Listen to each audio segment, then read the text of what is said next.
So, folks, I'm trying some new shit with my setup. Um, hopefully I sound okay. Please let me know if I don't or if you can't hear me because as I said, I'm trying some new stuff and a lot of this has to be kind of jerry-rigged because I really don't have my streaming space set up optimally. I now have a sound deflector, so there should be a little less of that weird slapback I was having before. Um, but this is the way she is right now, and okay, so you're not hearing any like Prince Albert in a tin can shit, because I was certainly hearing it, and it was driving me crazy. So yes, indeed. Actually, let me go over here.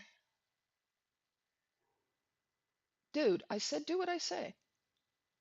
Do as I say. Just do it. Alrighty. Give me just a second. I'm setting some shit up. All right, it doesn't sound too bad to me when I listen to it, so I suppose we can, if I'm too quiet or you're having a hard time understanding me or you can't read my name, what the fuck? Okay, I'm gonna have to change that.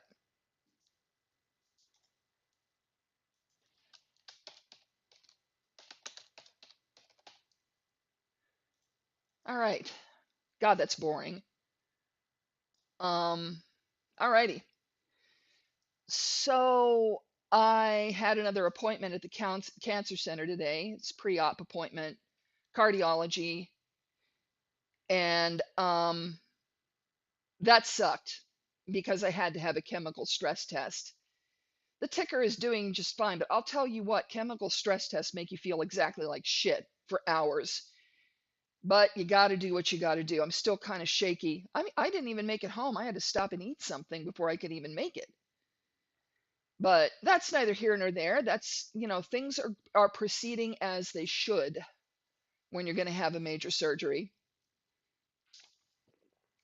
And I'll just tell you something.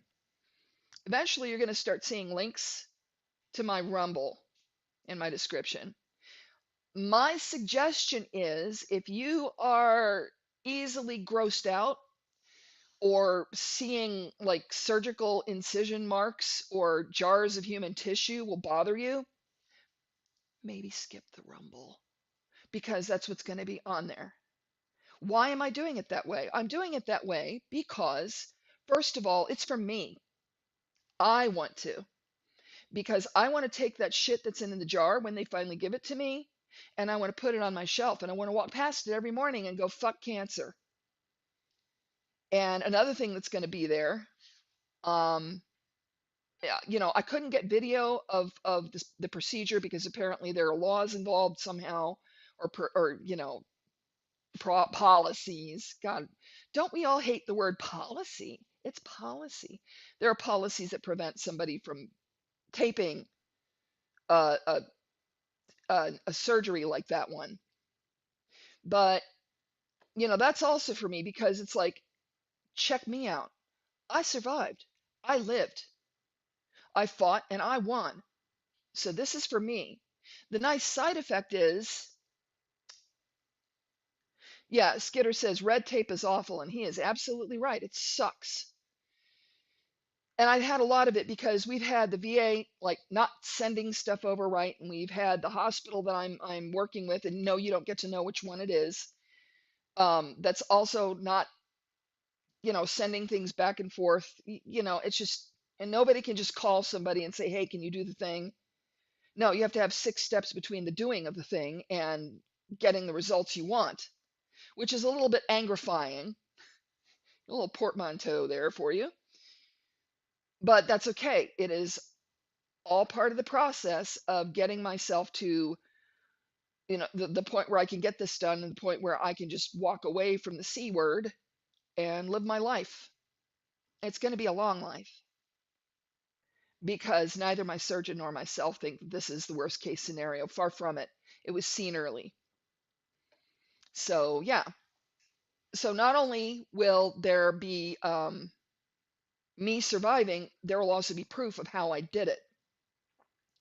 But I can't put it on YouTube because it's going to be pretty nasty looking. if I have my way, you're going to get to see all the junk inside my neck, and you're going to get to see the little monster as it comes out and goes the way of the dodo. Levothyroxine, here I come. Now, in the description, you're going to see some PayPal and Cash App and Patreon links, and I would really appreciate it right now if people were to use them. It's I've got the worst of this handled. I'm not very worried about the real nitty gritty of this, but there are some things that would be nice. Um, a somewhat smaller water bottle that is still double walled and keeps stuff cold would be nice. Nice jammies to cheer me up after I come out of surgery also would be nice. So none of this stuff is critical, and I'm certainly not asking for like hundreds and hundreds of dollars, but any little bit helps. If you got a buck or two, kind of flick it my way. I would really appreciate it. Cats are taken care of actually for at least for now, as long as little Miss Growing Kitten doesn't wolf down all the food. That's who you're looking at in my avatar right now. Little Atirangi. And my God, she is amazing. She is so silly. And her eyes went from blue to green to gold. And this picture is actually a couple of weeks older. Her eyes are a much more intense amber now. And she just gets prettier all the time. She's got some faint stripes along her sides and on her cute little face and on her little leggies, but much of the hair on her little back has like ticking, I call her tickety tickety kitty. So it's like different colors in each of the hairs. And especially sunlight, when she's lying in a sunbeam or something, Atarangi glows. She sparkles. So I also call her my glitter princess. And, she's giving the other three cats heck because she's just like, hey, I'm a kitten. And that's what they do. And the most patient one with her is, of course, Tyr, but he's patient with every kitten he sees. In fact, his usual reaction to seeing a kitten is pace around my feet asking for the kitten because, of course, all kittens' ears are dirty. Like, oh, look at that thing. You got a kitten? Hand her over because her ears are filthy. What are you doing? And you're letting her run around with ears that dirty. Never mind that I just cleaned her ears. Yes, you have to clean cat's ears. Don't come over here and march on the keyboard, Ati. Speaking of tickety tickety kitty, she's standing here with that look on her nose. Yes, you can get on top of that little hutch. No! You're not going to chew on my mic deflector. The mic deflector, I think, actually has me sounding somewhat better. Once it's not all, hey, dude, don't do it. She's a pain in the ass. Once I have it like really well set up, I may actually have to buy a mic stand to get it in its perfect environment, but I'm really not worried about my streaming environment when I'm about to have a major surgery right now. So what you got is what you get until I get all that done. I really need to set up a dedicated streaming space that doesn't have tickety tickety kitties sniffing my sound deflector. No. I said no. Get your little kitten butt down. Thank you. God, she's a brat, though. But yes, so, if you could kick me a couple of bucks, I would really, really appreciate it because cancer itself is super expensive just on its own. That procedure and all of the before and after shit is the VA is taking care of it. I'm very well taken care of that way. Yes, Skitter, you are correct. It is not for the eating. Anyway, train of thought just jumped off the tracks, and now it's heading toward the river, down into the river of mapping, because I said that this was Mappin and Yappin, and I meant it. So we're going to go over here. We're going to bust open incarnate, and we're going to go. Okay, tell me what you want to see. Yeah, yes, yes, yes. Cancer is expensive, and add that on top of the American healthcare system. Imagine if I didn't have the VA. Number one, I probably wouldn't have ever known until my neck started getting this big or bigger than it is. On the right side of my neck, there is a major bump where my thyroid is, and it's really icky looking. And I've seen like some of the ultrasound results where my surgeon was pointing out the different ways, Like just like the kitten's nose. If you look at Ati's nose, she has a pink butterfly. It's supposed to look a lot like that, your thyroid. Mine looks like thyroid stein. It is really bad. So I wouldn't have noticed it until the issue was a lot more pronounced. Chances are by then it would already have spread to my lymph nodes. And I would still probably not be able to get the surgery done. It's just yet another way that joining the Navy was one of the best things I ever did. But yes, I'm going to see if my surgeon can take the before picture before it comes out and show you how screwed up it really is, because especially the right side of my thyroid is fucking jacked. It is a hot mess. It ugly. So yeah, that's one of the reasons why I want to see those images, because I could see from the ultrasound as she was like marking around it with her stylus, but I want to see with my own eyes the actual blood drenched, hideous looking thing that's supposed to be a thyroid and no longer is. And again, as I said, that's for me. That's what I want to do. And it's because, you know, hello, horror author. Skidder here can tell you what it looks like when I start writing pretty much anything. Um, I would probably spell that like this. You're going to hear typing noises. Please forgive me. Mechanical keyboard, not sorry.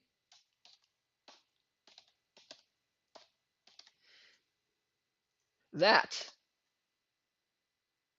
that is what my thyroid is right now. It's just not,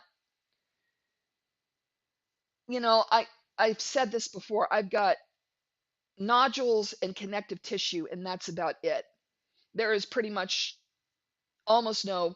The reason I have any kind of thyroid function is not my thyroid. Oh, you didn't? Awesome. This might actually work. Of course, I'm going to have to take it down every single time after I stream, because if I don't, Atarangi is going to try to eat it. She has this little problem. She loves to chew on anything foam. Guess what the inside of this bitch is? Da da da da da da. And my beloved husband spent too much money on this bitch for me to not be very, very nice to it. So it goes in my room and it goes somewhere safe every time until I get a dedicated streaming space where I don't necessarily have to worry about this stuff so much. You would not believe the jerry rig mess that I have. Fun fact, jerry rig is actually adapted from Navy parlance. The original word was jury rig. And I have to do a voice for that. And it is not for the eating, silly kitty. Was the best I can do for that mutation that he's got in there. I'll put it up there. Oh dear. But yeah, so I went out there and I was very sad faced when my cardiologist, because I didn't know they were going to do the stress test. If I had known they were going to do the stress test, I would have had something with me to eat. And he's like, well, have you ever had a chemical stress test? They can't put me on a treadmill between my back and my knee. That can't happen. And I just looked at him and went, oh shit. And he's very elegant looking gentleman, and he just nodded and very somberly said, yep, shit. Can we get started? I said, absolutely. And he walked me through the whole thing. You got to have an IV, you got to have, excuse me, the stuff going through.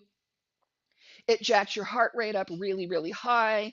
It made me break out into a cold sweat. It gave me a headache. Fortunately, they did have some ibuprofen for me. 800 milligrams, baby. He had that already ready to just pick up down there in their pharmacy, and they happily bill the VA for it. And so I sat tight until I didn't feel quite like shit, and then I went on ahead and went home. Made it halfway home, and I'm like, wow, this is really festive. I feel really, really shaky and dizzy. What causes that usually? Hey, I know. My blood sugar went through the floor. So I go in there and I get all that taken care of, and had the worst lasagna I've ever had in my life. There was this long, skinny burn thing in there that I think was supposed to be cheese, but I'm not dumb. I don't feel like tasting anything that was worse than it already was. I just kind of fished it out and tucked it on the side of my plate. Ew. I know where not to stop again.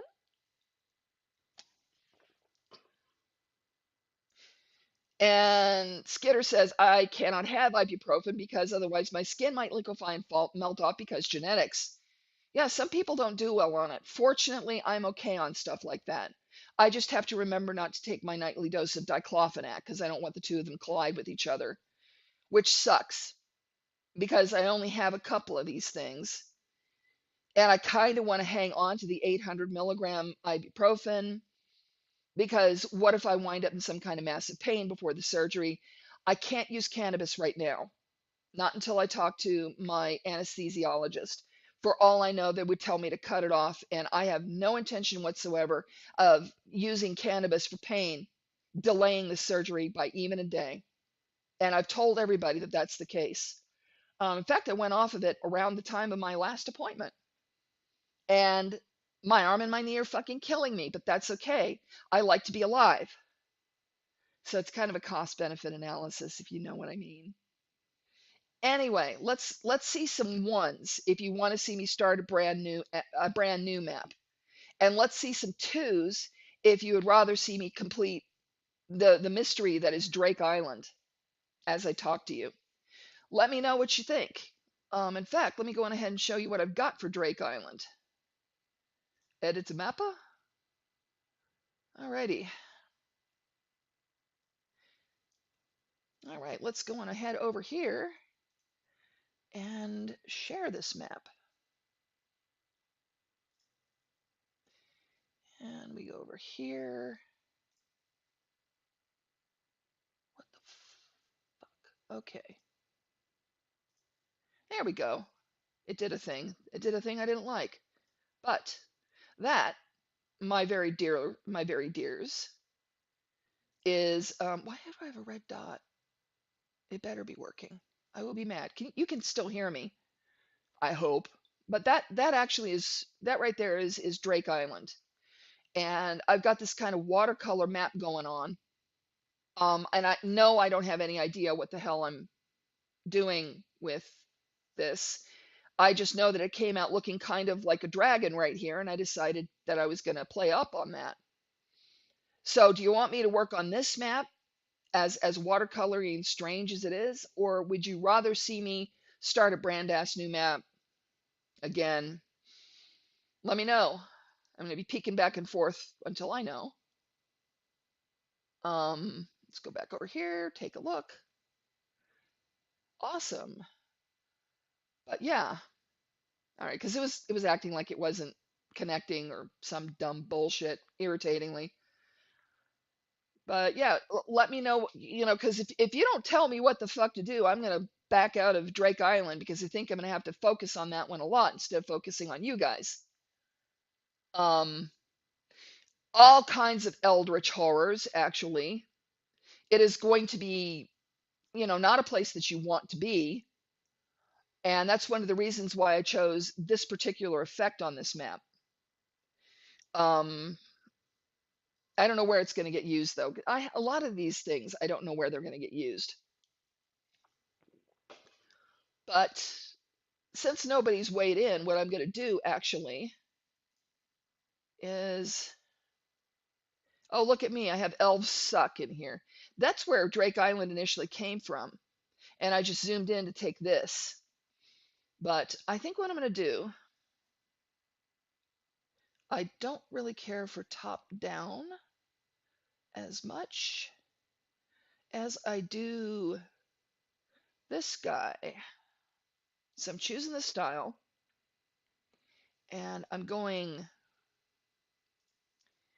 let's see, 92.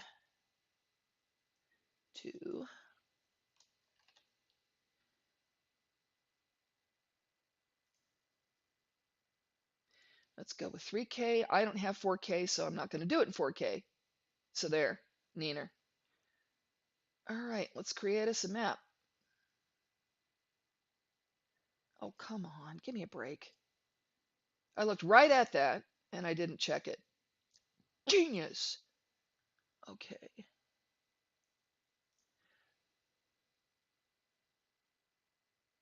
No, I don't want to fuck with that right now. I mean, you push me hard enough, I will go over into Firefox where I don't have to worry about that. So I'm not going to worry about hardware acceleration right now.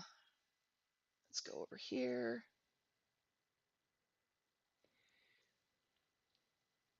And I'm going to start with just, first of all, not this edgy shape right there because it's a pain in the ass. Fit screen. There we go. Actually, let me zoom out slightly. Oh, that will work as a sort of a world map. And let's go ahead and make this smaller.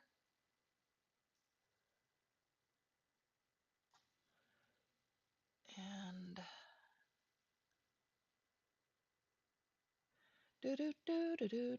don't ignore this color because it's definitely not staying this way.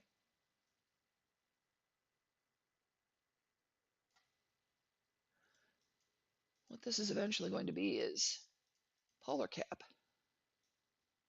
But I have to carve around and doodle around and screw around with it. And we're going to make our South Pole a little larger. Start it about here. That's about right. See, none of this is going to stay anything even close to what you're seeing right now. And I'll go this way. And now put some continents in here. We want a central continent, which is right on the equator, like this. Let's bulk that up a little bit. Again, it's not going to be all tweaked like that. Peek over here, see what everybody's saying. Hey, bum number one, how's it going? Yeah, Firefox I like.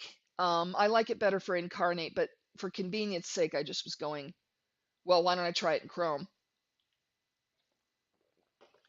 And who knows, maybe I'll do what they want and I'll put hardware acceleration on. Right now, I don't feel like tweaking on it.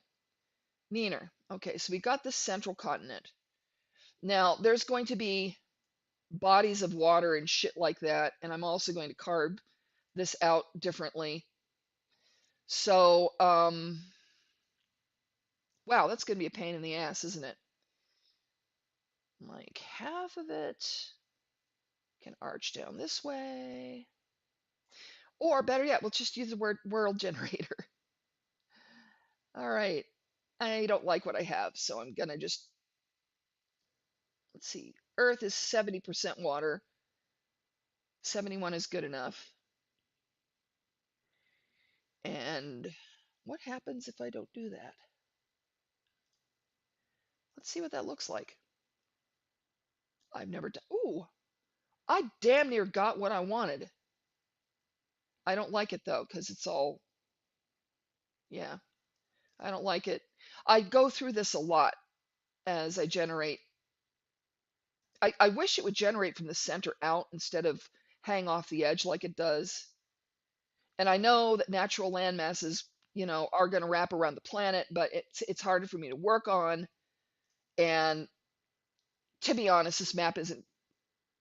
I think I can work with that. What do you think? Do you guys like that one?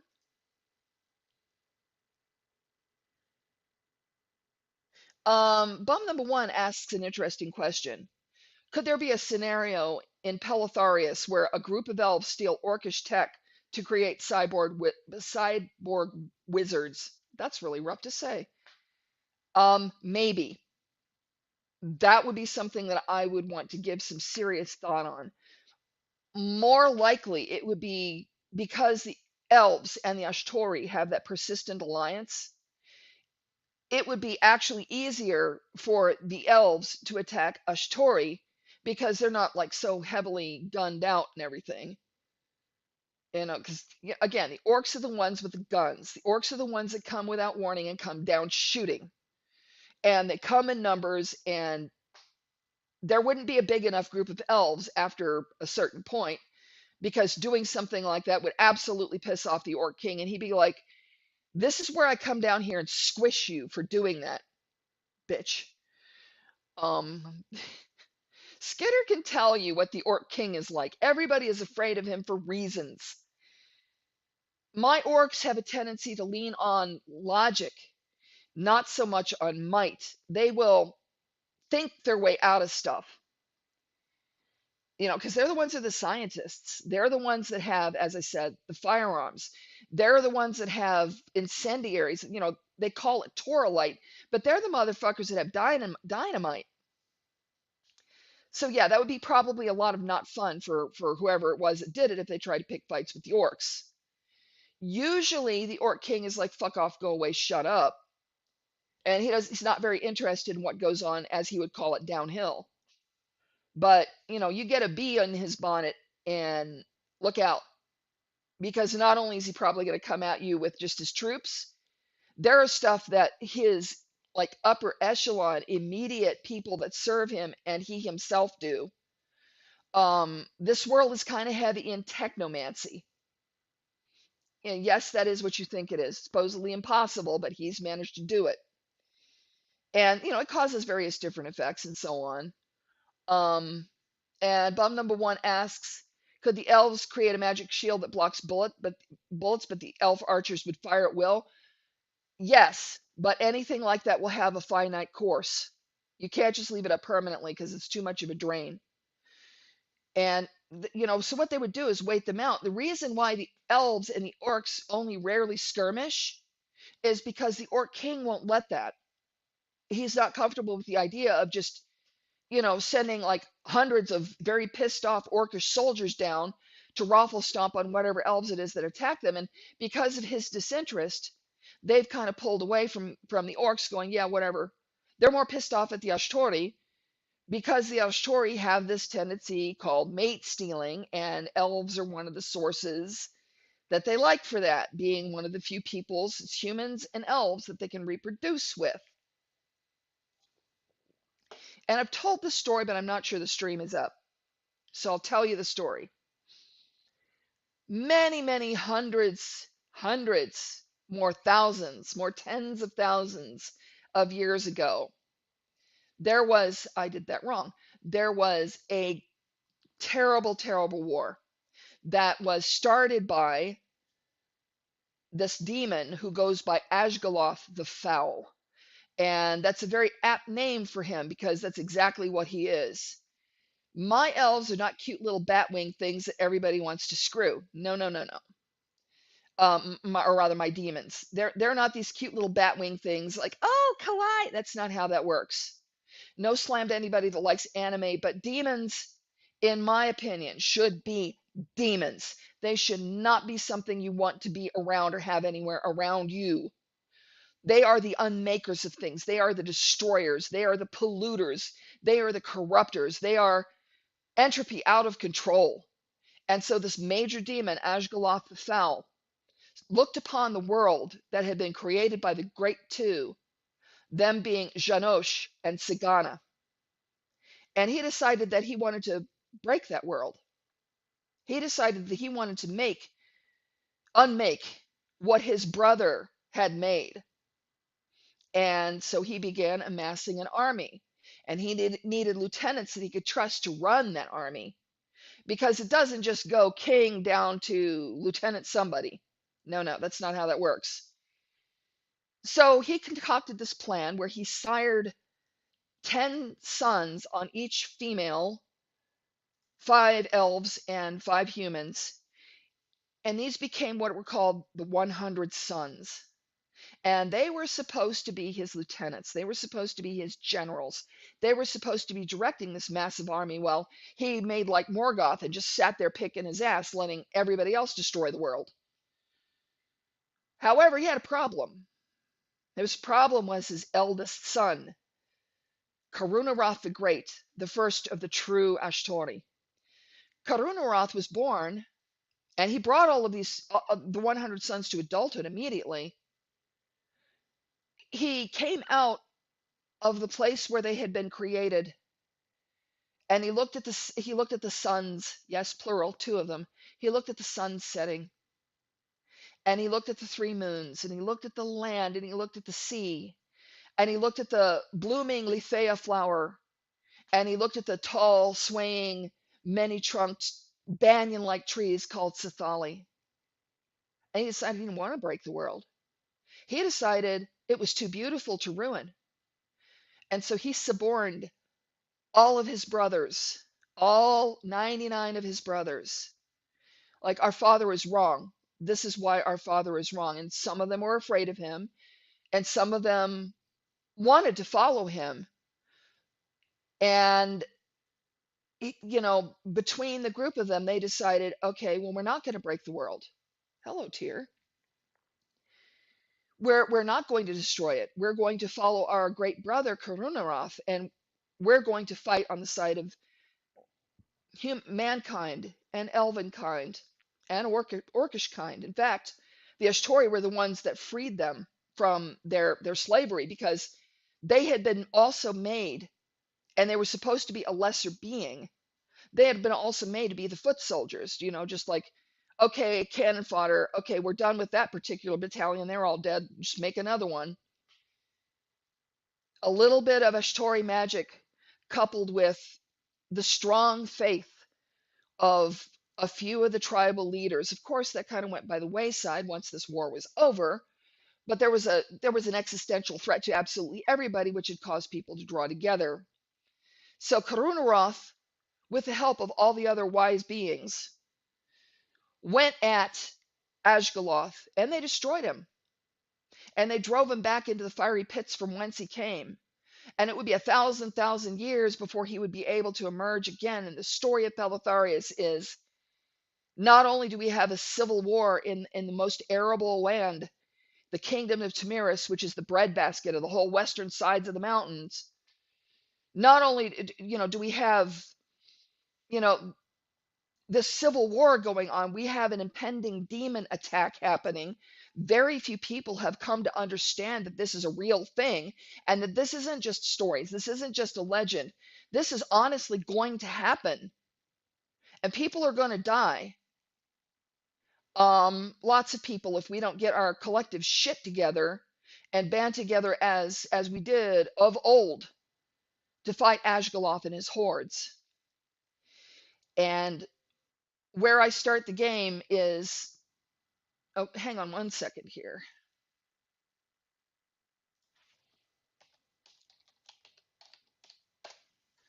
One of the, hang on a second, I'm still thirsty. One of the things that happens is when people DM me, my train of thought, my train of thought just yeets itself. So I forgot what I was saying, but people need to get their act together, because everybody's fighting with each other right now.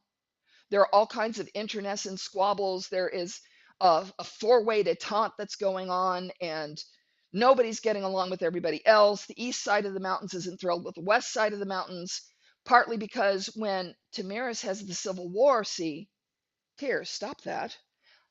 This cat is very large. In fact, he is 16 pounds worth of large. And why don't I show you how large? I mean, this dude is big. Change avatars here. This, the king of beasts. The makers of the demons, number one asks. I've told this story before too. Once upon a time, everything was null and void. There was only Janosch, the firebringer, and Sigana, the silent one, the bearer of life. And they came together as lovers will, and they created together, some of it born and some of it crafted. Now, Janosch couldn't have done this without Sigana, and Sigana could never have done this without her mate. So the two of them are quite equal. And so they came together and they created the world and all of the things that were in it, from love, from the deep love that they had for each other and for all that they created, because they were pure in their love, despite Janosch being kind of wild and unpredictable, and despite Sigana being ever silent. So they create all of this, and then at the end of their long, long work, they went to sleep twined in each other's arms. And they slept for a long time. But then the primal fire, Janosch, had a nightmare. He dreamed of something, unmaking all they created, destroying everything that had been built, throwing to ruin all of the beautiful things that had come to be. And he woke up in horror. He woke up screaming and crying. A God with a broken heart, a frightened God. Imagine that. And he made a mistake because, you know, I'm kind of fond of the idea that the Norse had of their deities. Gods can make mistakes. Gods are not entirely infallible. So, what mistake did he make, you ask? Well, I'll tell you. He told Sagana what he had dreamed. And it was a terrible thing because after she comforted him, after she dried his tears and they laid back down again, Sagana had the dream too. And Sagana is the creator. She is the one that generates. And she gave birth to Janosh, who is in some ways brother, but in some ways son. The two of them are balanced. And immediately Janosh began to, he withdrew away and he began to build his plan of unmaking all of the things that, you know, well, wait a minute, I think I screwed up. Ashgaloth, you know, slunk into his nether realms that he had chosen, set aside to rule, that were outside the world. And he began to create in his own way. But the creations that he built were twisted, misshapen, foul, ruined, horrific. They were unthings that lived in an unlife. And they wanted to mutate everything into not things. I don't know if you guys know what a strangelet is, a strangelet theory. Look that up. It was almost like strangelets, causing everything else to become strangelets around. It devours matter. Well, they were devouring life. And eventually he had a mighty enough army. And that was how the very first war, the very first attacks by demons, that is how that came to be. So who were their makers? Unfortunately, Janosh and Sagana. And from time immemorial, this cycle has repeated itself. And it's about to repeat again, just as it shouldn't, just right at the worst time. You've got this terrible war going on in Tamiris. And you've got bad communications across the mountains because one of the things that happens is one of the few noble houses that has any contact with anyone across the great ridge of mountains that dominates this particular continent, where they live in Tamiris, but they're called the House of Strangers because they originally came from across the mountains. They originally came from the east side of the mountains in a place called Maratza. And because of religious persecution, they'd come to the west side, settled in Tamiris, and had been grudgingly accepted. Well, once all this shit started happening, they pulled into the Maratzi Cliffs, which, imagine like these, karsts and steps, this really rough area. But it's arable though, because there are lots of rivers. I mean, if you can imagine this, think Egypt but mountains, like maybe the southern end, like the Blue Nile somewhere. So imagine Egypt but mountains and these big cliffs. And yes, they have elephants. And they have been breeding these elephants from time immemorial. So they're quite reliable as both beasts of burden and mounts. But they pulled their whole shit inside the Maratzi Cliffs because they're like, oh, no, no, no, no, honey. We're set up pretty good here and you can't work this land and you don't like us anyway. So we're just going to chill here. But there's all this bullshit going on. They're the only ones that really have any communication across the mountains, or actually with the orcs. They're the only ones that have really good relations with them. And so this war is raging. There's a whole big fight over, whether or not a female can inherit the throne. And the people who were in support of primogeniture were facing off against people who had much more progressive ideas. And the end result is just an absolutely terrible war, some of which had magic involved because Well, I don't know if I want to tell you all of that because bitch, I want you to buy this book when it comes out. Love me, damn you. So that's what that's all about. That's the whole demon intrusion. It's just beginning, and things are just starting to turn really nasty. There is just the beginnings of the bad times to come, starting with something that you might recognize. It's a little bit like the Norse Fimbulwinter. And there would have been a third. There would have been one princess who's the one that's the progressive, the other princess who's batshit fucking crazy, literal sociopath, nutso, bad news. So there would have been her. And there's a third princess. And she was about to have something bad happen to her. And one thing had led to another thing, which had led to yet another thing. And she had made acquaintance with an Ashtori prince. And he's like, this is about to get really bad. They're about to marry you off to your uncle who is going to kill you. I can take you to your sister who is in Griffinholm, which is where the progressives were, or I can bring you, just bring you uphill, either to the orcs or up here in Ashtarius. And she looked into this prince's eyes and she's like, you know what? I'm risking Ashtarius because you've never played me false. You've never been cruel to me. And that frankly sounds a lot more entertaining than the stuffy damned orcs with their regimented thinking.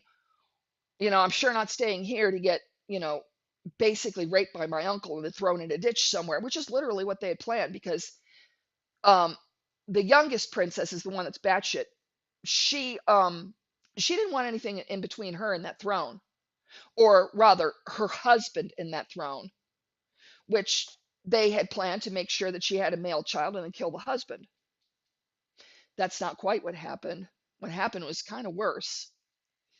But the middle princess, the second princess, was like, no, and took off.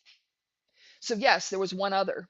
And bum number one says, either the wisest one or the youngest one of my family can rule in her stead and manipulate her. The family took the second tack. Her mother wanted the second scenario. The wisest one is the oldest princess, who's the head of the Griffin Air Corps, because they basically have an air force, Griffins, which are kind of balanced out by something called a Shadira, which imagine something that's a lot like a pterosaur, but more heavily feathered, a big plume on top of its head, and they have a fluke on their tail, which is also feathered, that they use to stabilize themselves in the air. Initially, they were mostly they mostly ate fish, sometimes small game, because of course a flying creature isn't going to want to haul a fucking giant ass ox somewhere. But both the orcs and the Ashtori, it was the Ashtori first, which then farmed them out to the orcs. They began to domesticate them and train them and breed them to different specific tasks. Like you get these real skinny whipcord looking ones that fly really fast. Those are your couriers. Those, they have races with them. So those are your racers. And, so that's the purpose of them. That they're the ones that haul ass and bring battle plans back and forth. And then you have the big, scary, heavy ones, usually are male. Females are called does, males are called bulls. Bull Shadiri are massive. They are immense. And they're kind of your heavy forces. And if you're talking about orcs, they're actually carrying like small gunning platforms. So, they can carry, relatively serious munitions. And this was a back and forth between Tamiris and both the orcs and the Ashtori. The orcs very, very limited. Occasionally there was kind of a slap fight, like on a border here and there, but the orcs aren't interested in anything that's going on in Tamiris other than trading them for food. And Tamiris is like, are you crazy? It's cold up there and we can't breathe. Um, no, the demons don't sympathize with the orcs. The demons, Ashgaloth created the orcs using bits and pieces of other races, primarily elves. But when Karunaroth the Great approached these orcs, they were about tired of being used as cannon fodder. They were tired of dying in their thousands. They were tired of listening to lies, being promised the world, and then being given a handful of rotten acorns, so to speak. So he managed to seduce them away from Ashgaloth and add them to his army. And from there, many thousands of years later, that was when, born to the orcs, their greatest of kings, who is the king that is conveniently ruling right now, Shavrak, also called the Technomancer, the most powerful crowned head in all Pelitharius, who is just really not interested in any of this shit. He wants to just trade, develop his people, dedicate himself to science, and be left the hell alone. But that's not what gets to happen for him.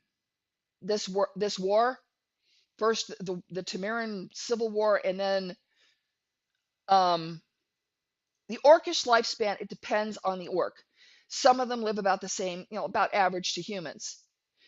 Some of them, and it's a genetic roll of the dice what's going to pop up. Some of them are functionally immortal. Now, King Shavrak, he can be shot dead. Somebody could catch him with a spell and kill him. He's immune to disease, but he's not immune to, say, drowning. So he's got functional immortality. He will not age. And he will not succumb to disease because some of the genetic material from the elves atavistically popped up in him. So it just depends on the orc. Depends on how much of the elven strain is in them. It depends on what kind of magic they handle, if any. Now, obviously, if you pick up a stick of Toralite and you're juggling it and it's sweating, your lifespan isn't gonna be very long. There's a lot more I could tell you about the orcs, but once again, I want you to buy this bitch when it comes out. I want you to immerse in a fantasy realm that is created by a horror author, because I ain't pulling no punches. There are going to be people that hate this book.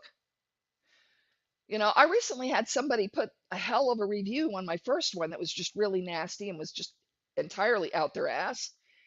I don't know who they are. I don't know where they came from, but they can go back there, and I still have a really high rate of reviews on my first one. So I don't care. Any attention is good attention when you're talking about any novel. It's publicity. All publicity is good. So yeah, this one is going to be, very nicely settled in the grimdark category.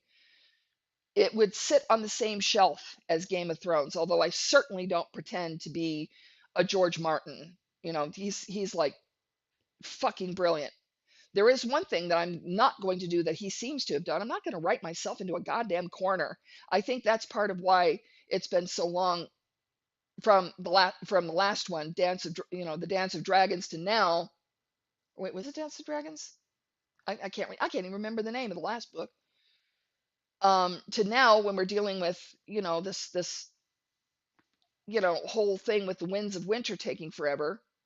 And again, I read an article that says George Martin is not your bitch, and I can get on board with that, because no creator of the thing is anybody's bitch. Being able to create is not something that you can just push a button. Sometimes you're going to have writer's block. Sometimes you're going to have writer's block for a long time. That happened to me with my first book.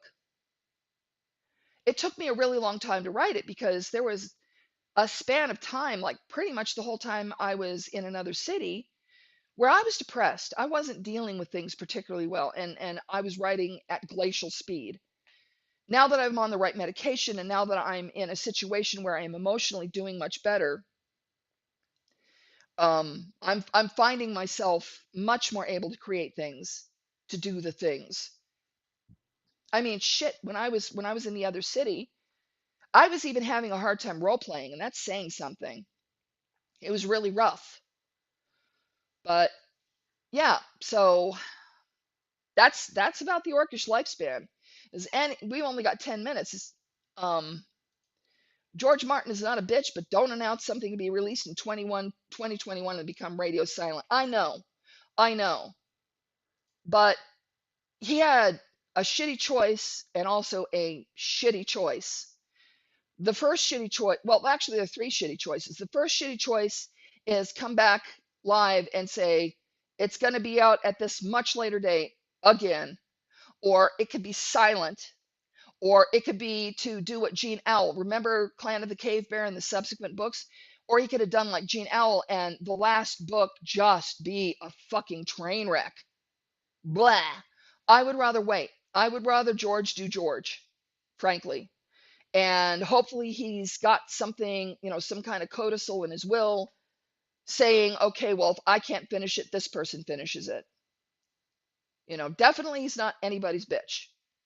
And I don't even necessarily feel like he's doing that much that's that wrong. Yeah, and I agree. Or just not say 2021 in the first place. What I think, having met the man, what I think is I think he honestly believed it was going to be done by then. I don't know whether he got distracted or sick or, as I said, wrote himself into a corner or what. But I'll wait. I will wait for him. I'll just chill back and I'll write my own shit and I'll just wait. And you guys will know when it comes out because I will go radio silent because I will be going and just inhaling the book once it comes out. And heaven only knows when a breath of spring, I think that's what it's called. The last book is going to come out. I mean, geez, I might be in the nursing home by then. He might be dead. I hope it doesn't pan out that way, but it could. But you can see his magic, his world is a low magic. Magic almost always has negative results type world. Mine is high fantasy. A dream of spring. That's right. That's right. See, I don't even look at that stuff. I will wait until I see it pop up in my feed because I don't even want to think about that right now. I want to just let George be George without getting all resentful. And a lot of fans are really pissed at him, and I understand why. And I want shit to work out for the George. I really do. Um, it would also be absent for the two. I will also be absent for the 2 nights it would take me to read. Yes, same here. Same here.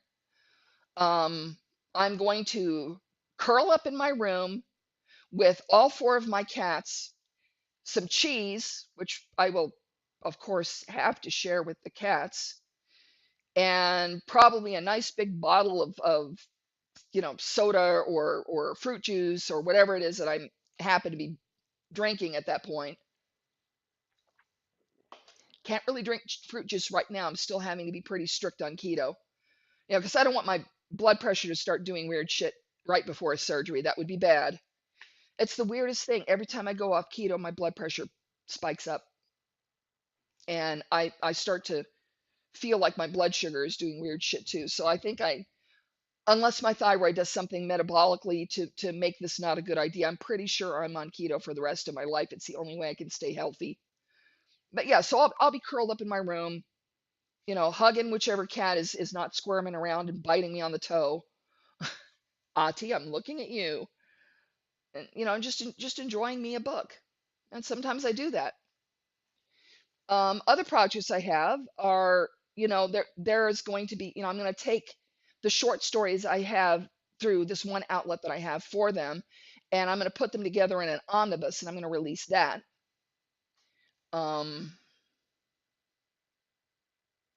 the last and bum number one says the last book I said I would read just a bit before bed. I was still in my chair at 7 a.m. and only stopped to go to school. Yeah, that's I just curl up in a little wad. But he's released sample chapters from Wins, and they look good. He's like, I mean, I hate to claim things that he does, but he's a lot like me in that he just sneezes out world building and ideas. I mean, shit, you want to see something cool? Check out fucking Wild Cards. That's his little baby. Um, and he's like focusing a lot on that, and it feels like everything but Game of Thrones. But this is, this is the final, end of the matter. It's like the man has made his money. He's done all the things. And if he decided that he was never going to release another thing, he would be able to stay entirely happy and watch football, and get lost in fans' rooms. That's something he does. There are times when you can't find George because he's watching football in somebody's room and they have to go looking for him. That's probably changed now that he's so prominent. But back in the day, that was rough. We'd have to go look for George. Um, Again, I have nothing bad to say about the man. He is, he is a warm, approachable, kind-hearted, gentle man, and I really like him. He's probably one of the most unfucked up celebrities I've met, and I've met a few because I used to work pretty heavily doing security for science fiction conventions. And so I met a lot of people. And, you know, I can say just completely across the board, it was a pleasure interacting with him. He's always been just so damn nice. There are people that sometimes were not. Like, I got along with Harlan Ellison, but Harlan Ellison did not tolerate fools lightly. And if you did the wrong thing, or you screwed up somehow, or you screwed up his schedule somehow, or there was a snafu, he'd get snippy. And sometimes he could be a real asshole. He was also so incredibly brilliant that we would all fall over ourselves to try to get him at cons. Um, Read the two short stories, neither your Jenny nor mine, and also the title one from this anthology. I have no mouth and I must scream. Check those out. Or either that or just cut to the chase and watch all Babylon 5. Brilliant, brilliant man, and the world is sadder for the lack of him. And the world is sadder for the lack of H.R. Giger and so many of the greats. There are going to be tears shed when, you know, we lose Ridley Scott and the people that created the whole alien multiverse. I don't really feel like Predator is necessarily a part of all of that. I was never into Predator versus Alien that much. But I'll tell you what it was, and you're all going to laugh at me. My favorite thing in the Alien universe, Prometheus. That movie was beautiful, and I'm not just talking about the engineers being major eye candy. Um, yes, bomb number one. We lost Harlan Ellison some years ago, and we lost him too young and too soon. And I was like I was when Carl Sagan died. I cried like a fucking baby when he was gone. And he also wrote, he also put out a very good video, and the name of the video was Pay the Writer. This shit with exposure only goes so far. That exposure is not going to feed my cats. Exposure is not going to buy me a new goddamn bra. It's yeah. Yes, he did. Yes, he did. Yes, he did. There were so many things that he wrote that were so brilliant. And there's this anecdotal story about him, and I'm not sure whether this actually really happened or not. But supposedly, like back before he got married, back before he found literal true love, he played around a lot. And the story goes that he was in an elevator with a very tall, very beautiful woman, and he was hitting on her, and he winked at her and said, "What would you say to a little fuck?" And supposedly she turned around and said, "Go away, you little fuck." He was a very short man. "Go away, you little fuck," and walked out of the elevator. I don't know if that really happened, but it's funny. Um, yes, he has a fine voice. He has a very fine voice. And my best memory of Harlan Ellison was Lost Con. It was either 91 or 92. I think it was 92. I was in the con suite with a few other people, and he had just walked in. And I mentioned that I was in the Navy and had just gotten back from Desert Storm. And this guy started ranting, raving, and head spinning around. "Oh, well, you shouldn't have been over there. It's all about oil and this and that. And why would you join such an organization? And military industrial complex and blah blah blah blah." And I was taken aback. And I didn't know what to say. But I hear this voice go, "Were you over there?" And the guy turns around, "No," but he goes, "And you have nothing to say to this young woman." And he stuck his hand out and said, "Thank you." And I shook his hand, and then I saw his name badge and said, "No, no, no, no, no, no, no, no. Thank you. Freedom of speech for people like you." That got me a hug, both from him and his lady. He could be like that, but he could also be an absolute rampaging asshole. Not always, but if you did something dumb, look out. He's, just absolutely a gift to the science fiction genre. And way, way back in the day, this is like the mid 80s, I had an encounter with the immortal Isaac Asimov, who had a habit of pulling pretty young ladies onto his knee and telling them dirty jokes.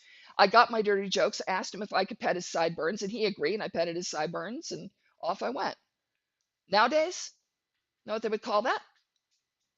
They'd call that sexual harassment. And I would probably tell them to kiss my ass. Because past a certain, like before a certain generation, people are going to do that. And demonizing them and canceling them and all the rest of that stuff doesn't help anyone. What you do is you don't just say, "Oh, you're wrong. You're a piece of shit."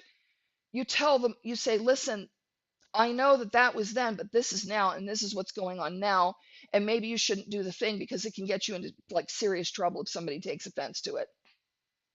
Don't get me started on social justice warriors. That's not how we should be doing this at this point. I was 18 years old. I was a BB. So this would have been actually 1983. He was just such an amazing guy. He was so funny. And he was so sweet. He was a dirty old man, don't get me wrong, but the kindness was there. The laughter at all of it was there. The sideburn jokes are there. Just all of that stuff was there. And he would, you could poke fun at him and he would throw back his head and laugh, and he had a good laugh.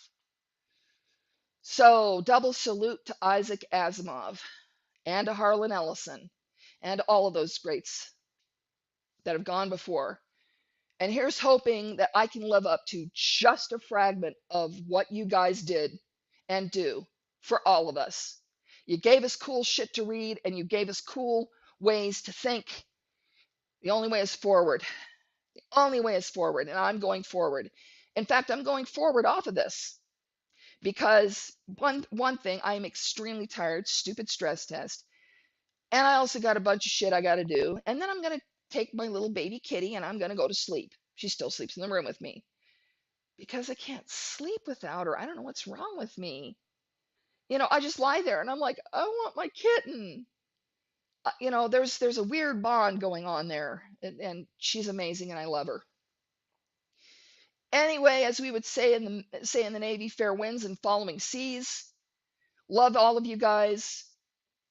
Those of you who I don't love, know who you are and you can kiss my ass because I'm going to live. I'm going to beat cancer and I'm going to live on. And who knows, maybe you'll see something that I wrote that you think is fun to read. As always, don't step in anything fucking soft. And if you do, leave your goddamn poop shoes next to the door. Unless you're one of the rude people, and in that case, you can just eat your poop shoes. Just please do. Maybe you'll take yourself out of the running. Thank you and good night.